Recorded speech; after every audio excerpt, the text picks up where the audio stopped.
Hello guys, I am Dr. Ali Ibchila, also known as the Orchid Doctor, also known as the Orchid Whisperer.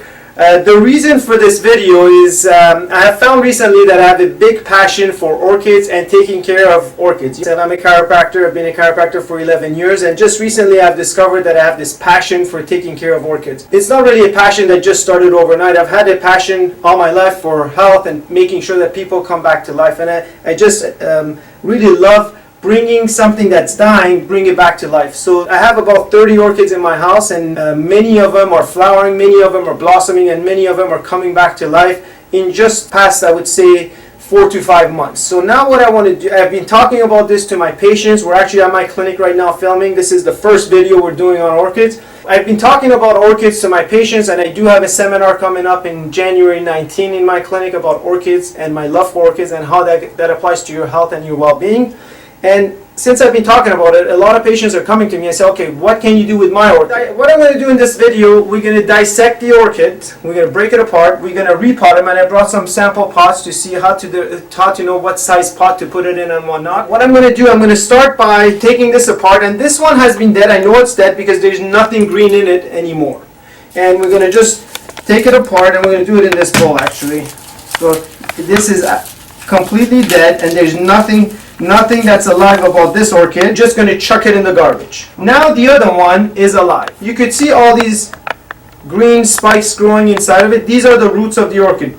And this one is in pretty good condition. What you need to do, you need to be careful, not too careful, but you need to dismantle, take all the moss out of it. What we're doing in essence right now is just removing the roots from the medium that it's growing on. And you could see, you see this one? This is a second orchid growing off of the first one. So this is called a Keiki. This is another orchid growing off of it. So we're going to replant this in a separate pot, and this is going to become another orchid. It's like a baby orchid, you could call it. So some dead roots, how they're dead, they're empty, and they feel they're not plump and they're not full like the green ones here. So, and you don't really need to be too delicate. People are scared of plants because they're scared they're going to break them, but you could be pretty rough with them. And you gotta go by feel. You gotta feel the roots and see how they feel. And if at first I was really hesitant to cut roots, this is probably like my 30th orchid that I'm transplanting.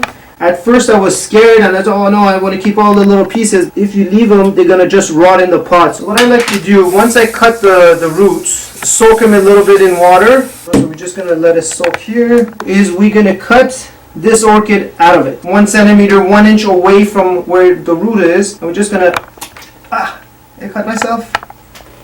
Yeah, that's okay. So we got that on camera too. Just gonna have to fit it in the pot. You gotta try to center it as much as you can. Put the roots inside of it, and then just fill it up with bark medium, orchid mix.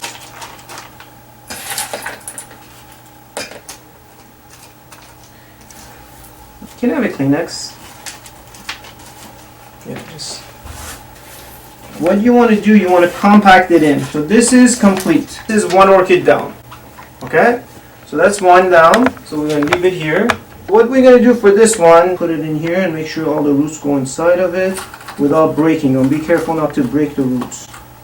And you want to put it in a way, like look at it and feel which way it's going to go. So you see, you can't put it this way face down, or else when it's growing it's going to go into the dirt. So you want to put it face up. So you want to put it this way when you're planting it. You just have to play around with it until you get it. There's no one perfect way of doing it. You just have to do it till you get it right. This one's a tricky one. It's been crooked for a long time. There's a lot of blood. I might need some stitches. Just pause it, Denise. So we took a little break. My cut was more severe than I thought.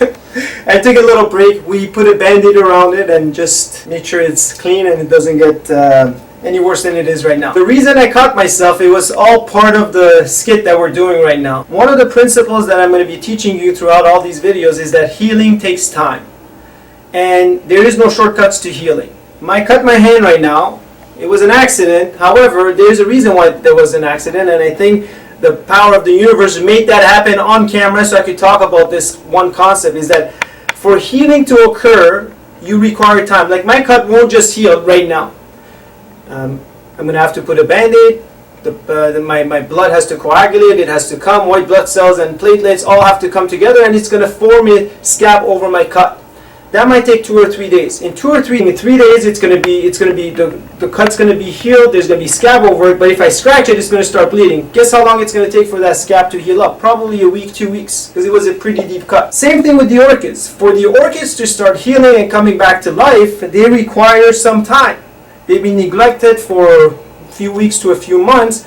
And we plant, the orchid looks happier. Like I know you probably can't tell this, but when I look at this orchid, I could tell like it's happy, it's a new environment, and it's going to start thriving. The other one, we had difficulty putting it back, but we put it as best as we could. Since it was growing crooked, the leaves were all crooked, so now we put it in as best as we could so the leaves face up, and it's going to start shooting and growing as well. This one's probably going to take longer to catch on and start growing. However, if you give it time and if you're patient, even this orchid that was growing on top of the other one is going to start flowering and it's going to start being beautiful. Like I'll follow up with this with Dorothy 1, Dorothy 2. I have a seminar coming up January 19. Anybody's welcome to come in. Our numbers is right here at the bottom, 905-695-2291, and you can see it in the description below. So check it out.